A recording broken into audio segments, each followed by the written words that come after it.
ಜನಾರ್ದನ ರೆಡ್ಡಿ ಮನೆ ಬಳಿ ಸ್ಥಳ ಮಹಜರು ಪ್ರಕ್ರಿಯೆ ನಡೆದಿದೆ. ಜನಾರ್ದನ ರೆಡ್ಡಿಯನ್ನ ಕರೆದುಕೊಂಡು ಬಂದು ಗಲಭೆಯ ಸ್ಥಳದಲ್ಲಿ ಮಹಜರು ಪ್ರಕ್ರಿಯೆಯನ್ನ ನಡೆಸಲಾಗಿದೆ. ಘಟನೆಯ ಕುರಿತಂತೆ ಸ್ವತಃ ಜನಾರ್ದನ ರೆಡ್ಡಿಯಿಂದ ಮಾಹಿತಿಯನ್ನ ಖಾಕಿ ಪಡೆ ಪಡೆದುಕೊಂಡಿದೆ. ಹೌದು, ಬಳ್ಳಾರಿಯಲ್ಲಿ ನಡೆದಂತಹ ಬ್ಯಾನರ್ ಗಲಾಟೆ ಇದು. ಬ್ಯಾನರ್ ಗಲಾಟೆ ಒಬ್ಬ ವ್ಯಕ್ತಿಯ ಪ್ರಾಣವನ್ನ ತೆಗೆಯುವ ಮಟ್ಟಕ್ಕೆ ಹೋಗಿದೆ. ಇದಕ್ಕೆ ಸಂಬಂಧಪಟ್ಟಂತೆ ಬಿಜೆಪಿ ಶಾಸಕ ಜನಾರ್ದನ ರೆಡ್ಡಿ ಮನೆ ಬಳಿ ಸ್ಥಳ ಮಹಜರು ಪ್ರಕ್ರಿಯೆ ನಡೆದಿದೆ. ತನಿಖಾಧಿಕಾರಿ ಅಯ್ಯನಗೌಡ ಪಾಟೀಲ್ ನೇತೃತ್ವದಲ್ಲಿ ಶೋಧ ಕೂಡ ನಡೆದಿದೆ. ರೆಡ್ಡಿ ನೀಡಿದ್ದ ದೂರಿನ ಆಧಾರದಲ್ಲಿ ಅವರನ್ನೇ ಕರೆತಂದು ಪರಿಶೀಲನಾ ಪ್ರಕ್ರಿಯೆಯನ್ನ ಖಾಕಿ ಪಡೆ ನಡೆಸ್ತಾ ಇದೆ. ಮೊನ್ನೆ ನಡೆದ ಘಟನೆಯ ಕುರಿತಂತೆ ರೆಡ್ಡಿಯಿಂದ ಮಾಹಿತಿಯನ್ನ ಖಾಕಿ ಪಡೆದುಕೊಳ್ತಾ ಇದೆ. ಸ್ವತಃ ಜನಾರ್ದನ್ ರೆಡ್ಡಿ ಅವರನ್ನು ಕರೆದುಕೊಂಡು ಬಂದು ಸ್ಥಳ ಪರಿಶೀಲನೆಯನ್ನ ಪೊಲೀಸ್ನವರು ಮಾಡ್ತಾ ಇದ್ದಾರೆ. ಸ್ವತಃ ಜನಾರ್ದನ್ ರೆಡ್ಡಿ ಇರೋದ್ರಿಂದಾಗಿ ಗಲಭೆಯ ಸ್ಥಳದಲ್ಲಿ ಏನೇನಾಯಿತು ಅನ್ನುವಂಥ ನಿಟ್ಟಿನಲ್ಲಿ ಮಾಹಿತಿಯನ್ನು ಕೂಡ ಪೊಲೀಸ್ನವರು ಕಲೆ ಹಾಕುವಂತಹ ಪ್ರಕ್ರಿಯೆಯಲ್ಲಿ ತೊಡಗಿಕೊಂಡಿದ್ದಾರೆ. ಬ್ರೂಸ್ಪೇಟೆ ಪೊಲೀಸರು ಜನಾರ್ದನ್ ರೆಡ್ಡಿ ಅವರನ್ನ ಕರೆದುಕೊಂಡು ಬಂದು ಸ್ಥಳ ಮಹಜರನ್ನ ನಡೆಸಿದ್ದಾರೆ. ತನಿಖಾಧಿಕಾರಿ ಅಯ್ಯನಗೌಡ ಪಾಟೀಲ್ ನೇತೃತ್ವದ ತಂಡ ತನಿಖೆ ಮುಂದುವರೆಸಿದೆ.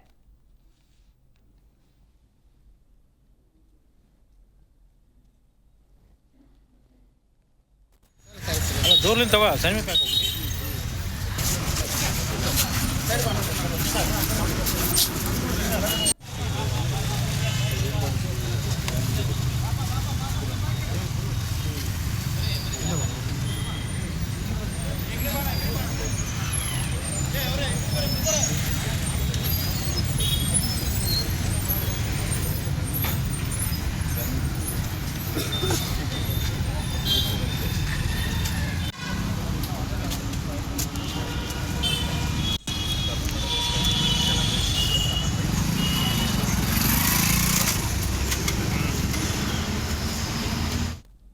ಬಿಜೆಪಿ ಶಾಸಕ ಜನಾರ್ದನ್ ರೆಡ್ಡಿ ಮನೆ ಬಳಿ ಸ್ಥಳ ಮಹಜರು ಪ್ರಕ್ರಿಯೆ ನಡೆದಿದೆ. ತನಿಖಾಧಿಕಾರಿ ಅಯ್ಯನಗೌಡ ಪಾಟೀಲ್ ನೇತೃತ್ವದಲ್ಲಿ ನಡೀತಾ ಇರುವಂತಹ ಶೋಧ ಇದು.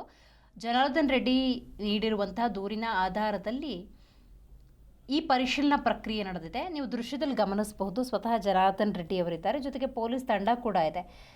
ಈ ತನಿಖಾಧಿಕಾರಿ ಅಯ್ಯನಗೌಡ ಪಾಟೀಲ್ ನೇತೃತ್ವದ ತಂಡ ಈ ಗಲಭೆ ನಡೆದಂತಹ ಸ್ಪಾಟಿಗೆ ಬಂದಿದ್ದಾರೆ. ಮಹಜರು ಪ್ರಕ್ರಿಯೆ ನಡೀತಾ ಇದೆ. ಸೊ ಹೇಗಾಗ್ತಿದೆ ಮಹಜರು ಪ್ರಕ್ರಿಯೆ, ಯಾವ ರೀತಿಯ ಮಾಹಿತಿಯನ್ನು ಕಲೆ ಹಾಕ್ತಿದ್ದಾರೆ, ಜನಾರ್ದನ್ ರೆಡ್ಡಿ ಎಷ್ಟೊತ್ತಿಗೆ ಬಂದರು, ಗಲಾಟೆ ಆರಂಭ ಆಗಿ ಎಷ್ಟೊತ್ತು ಆಗಿತ್ತು, ಎಷ್ಟೊತ್ತಿನ ನಂತರ ಬಂದರು, ಜನಾರ್ದನ್ ರೆಡ್ಡಿಗೆ ಏನೆಲ್ಲ ಮಾಹಿತಿ ಇದೆ, ಈ ನಿಟ್ಟಿನಲ್ಲಿ ನಡೀತಾ ಇರುವಂತಹ ತನಿಖೆ ಇದು. ರೈಟ್, ಇದ್ರ ಬಗ್ಗೆ ಹೆಚ್ಚಿನ ಡೀಟೇಲ್ಸನ್ನು ನಮ್ಮ ಪ್ರತಿನಿಧಿ ವೀರೇಶ್ ನೀಡ್ತಾ ಹೋಗ್ತಾರೆ. ವೀರೇಶ್, ತನಿಖಾಧಿಕಾರಿಯಾಗಿರುವಂತಹ ಅಯ್ಯನಗೌಡ ಪಾಟೀಲ್ ನೇತೃತ್ವದ ತಂಡ ಇವಾಗ ಮಹಜರು ಪ್ರಕ್ರಿಯೆಯನ್ನು ನಡೆಸ್ತಾ ಇದೆ. ಎಷ್ಟೊತ್ತಿಗೆ ಪೊಲೀಸ್ ತಂಡ ಆಗಮಿಸಿದೆ, ಯಾವ ರೀತಿ ಮಾಹಿತಿಯನ್ನು ಕಲೆ ಹಾಕ್ತಾ ಇದ್ದಾರೆ? ಖಂಡಿತ ದಿವ್ಯಶ್ರೀ, ಏನು ಮೊನ್ನೆ ನಡೆದ ಗಲಭೆ ಪ್ರಕರಣಕ್ಕೆ ಸಂಬಂಧಪಟ್ಟಂತೆ ಏನು ನಾರಾ ಭರತ್ ರೆಡ್ಡಿ ವಿರುದ್ಧ ಶಾಸಕ ಜನಾರ್ದನ್ ರೆಡ್ಡಿ ಕೂಡ ಒಂದು ಪ್ರತಿ ದೂರನ್ನ ನೀಡಿರ್ತಕ್ಕಂಥದ್ದು. ಅಂದ್ರೆ ದೂರು ನೀಡಿ ಇವತ್ತಿಗೆ 6 ದಿನಗಳ ನಂತರ, ಅಂದ್ರೆ 5 ದಿನಗಳ ನಂತರ ಇವತ್ತು ಪೊಲೀಸರು ಕೂಡ ಒಂದು ಬಳ್ಳಾರಿಯಲ್ಲಿರ್ತಕ್ಕಂಥ ಗಾಲಿ ಜನಾರ್ದನ್ ರೆಡ್ಡಿ ನಿವಾಸಕ್ಕೆ ಭೇಟಿ ನೀಡಿ ಒಂದು ಸ್ಥಳ ಮಹಜರು ಪ್ರಕ್ರಿಯೆಯನ್ನ ಕೂಡ ಕೈಗೊಂಡಿರ್ತಕ್ಕಂಥದ್ದು. ಬೆಳಗ್ಗೆ 11 ಗಂಟೆ ಸುಮಾರಿಗೆ ಬಳ್ಳಾರಿಯ ಬ್ರೂಸ್ಪೇಟೆ ಪೊಲೀಸ್ ಠಾಣೆಯ ಪೊಲೀಸರು ಸಿಪಿಐ ಆಗಿರ್ತಕ್ಕಂಥ ಅಯ್ಯನಗೌಡ ಪಾಟೀಲ್ ಅವರ ನೇತೃತ್ವದಲ್ಲಿ ಒಂದು ಜನಾರ್ದನ್ ರೆಡ್ಡಿ ನಿವಾಸಕ್ಕೆ ಆಗಮಿಸಿ ಅಂದು ನಡೆರ್ತಕ್ಕಂಥ ಘಟನೆಯ ಕುರಿತು ಸಂಪೂರ್ಣವಾಗಿ ಮಾಹಿತಿಯನ್ನು ಕಲೆಕೊಂಡು ಸ್ಥಳ ಮಹಜರು ಪ್ರಕ್ರಿಯೆಯನ್ನ ಕೈಗೊಂಡಿರ್ತಕ್ಕಂಥದ್ದು. ಅಂದ್ರೆ ಪ್ರಾರಂಭವಾಗಿ ಎಲ್ಲಿಂದ ಈ ಜಗಳ ಆರಂಭವಾಯಿತು, ಯಾರಿಂದ ಈ ಜಗಳ ಹುಟ್ಟಿತು ಮತ್ತು ಈ ಘಟನೆಗೆ ಪ್ರಮುಖ ಕಾರಣಗಳು ಏನೆಲ್ಲ ಎಂಬ ಮಾಹಿತಿಗಳನ್ನ ಕೂಡ ಸಾಕಷ್ಟು ರೀತಿಯಲ್ಲಿ ಕೂಡ ಪೊಲೀಸರು ಕೂಡ ಪಡೆದುಕೊಂಡಿರತಕ್ಕಂಥದ್ದು. ಈಗಾಗಲೇ ಸ್ಥಳ ಮಹಜರು ಪ್ರಕ್ರಿಯೆ ಕೂಡ ಮುಕ್ತಾಯವಾಗಿದ್ದು, ಅಂದ್ರೆ ಜನಾರ್ದನ್ ರೆಡ್ಡಿಯಿಂದ ಸಿಕ್ಕಿರತಕ್ಕಂಥ ಕೆಲವೊಂದು ಗುಂಡುಗಳು ಮತ್ತು ಕೆಲವೊಂದು ವಿಡಿಯೋ ಸಾಕ್ಷ್ಯಗಳು ಸೇರಿದಂತೆ ಎಲ್ಲ ಮಾಹಿತಿಗಳನ್ನು ಕೂಡ ಸಿಪಿಐ ಅಯ್ಯನಗೌಡ ಪಡೆದುಕೊಂಡು ಮುಂದಿನ ಪ್ರಕ್ರಿಯೆಯನ್ನ ಕೈಗೊಂಡಿರ್ತಕ್ಕಂಥದ್ದು. ದಿವ್ಯಶ್ರೀ, ಈಗ ವೀರೇಶ್, ಭರತ್ ರೆಡ್ಡಿ ಕಡೆಯಿಂದ ಒಂದು ವಿಡಿಯೋ ಕೂಡ ರಿಲೀಸ್ ಆಗುತ್ತೆ. ಅಂದರೆ ಜನಾರ್ದನ್ ರೆಡ್ಡಿ ಅವರ ಮನೆಯಲ್ಲೂ ಕೂಡ ದೊಣ್ಣೆಗಳನ್ನು ಇಟ್ಕೊಂಡಿದ್ರು, ಅವರು ಕೂಡ ಅಟ್ಯಾಕ್ ಮಾಡಿದ್ದಾರೆ ಅಂತ. ಈ ಬಗ್ಗೆನೂ ಕೂಡ ಇವತ್ತು ಪರಿಶೀಲನೆ ಅಥವಾ ತನಿಖೆ ವಿಚಾರಣೆ ನಡೀತಾ ಇದೆಯಾ?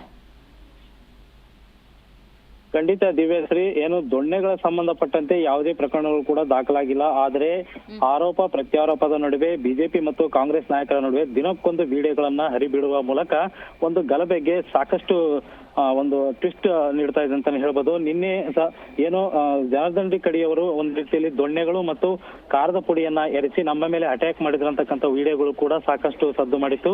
ಇಂದು ಕೂಡ ಏನು ನಾರಾ ಭರತ್ ರೆಡ್ಡಿ ಅವರ ಬೆಂಬಲಿಗರು ಮತ್ತು ಕೆಲವರು ಕೂಡ ಏನು ನಮ್ಮ ಮೇಲೆ ಕೂಡ ಕಾರದ ಪುಡಿಯನ್ನ ಅಟ್ಯಾಕ್ ಮಾಡಲಾಗಿದೆ. ಅದಕ್ಕೆ ಸಂಬಂಧ ಪೂರಕವೆಂಬಂತೆ ಒಬ್ಬ ಮಹಿಳಾ ಬಿಜೆಪಿ ಕಾರ್ಯಕರ್ತೆ ಏನು ಕಾಂಗ್ರೆಸ್ ಭರತ್ ರೆಡ್ಡಿ ಅವರ ಬೆಂಬಲಿಗರ ಮೇಲೆ ಕಾರದ ಪುಡಿಯನ್ನ ಎರಚಿರ್ತಕ್ಕಂಥ ಒಂದು ವಿಡಿಯೋವನ್ನ ಸದ್ಯ ಹರಿಬಿಟ್ಟಿರ್ತಕ್ಕಂಥದ್ದು. ಈಗಾಗಲೇ ಕೂಡ ಏನು ಈ ಸಂಬಂಧ ಪೊಲೀಸರು ಕೂಡ ಕಟ್ಟುನಿಟ್ಟಿನಾಗಿ ಕ್ರಮಗಳನ್ನ ಕೈಗೊಳ್ತಾ ಇದ್ದು ಎಲ್ಲಾ ಸಾಕ್ಷ್ಯಗಳನ್ನ ಕೂಡ ಕಲೆ ಹಾಕಿ ಯಾರು ಇದರಲ್ಲಿ ತಪ್ಪಿಸತ್ತರು, ಯಾವ ಕಾರಣದಿಂದ ಈ ಜಗಳ ಆಯ್ತು, ಎಲ್ಲಿಂದ ಆರಂಭವಾಯ್ತು ಅಂತಕ್ಕಂಥದ್ದು ಮಾಹಿತಿಯನ್ನ ಪಡೆದು ತೀವ್ರವಾಗಿ ತನಿಖೆ ನಡೆಸತಕ್ಕಂಥದ್ದು. ದಿವ್ಯಾ, ರೈಟ್, ಥ್ಯಾಂಕ್ ಯು ನಿಮ್ಮೆಲ್ಲ ಮಾಹಿತಿಗಾಗಿ ವೀರೇಶ್.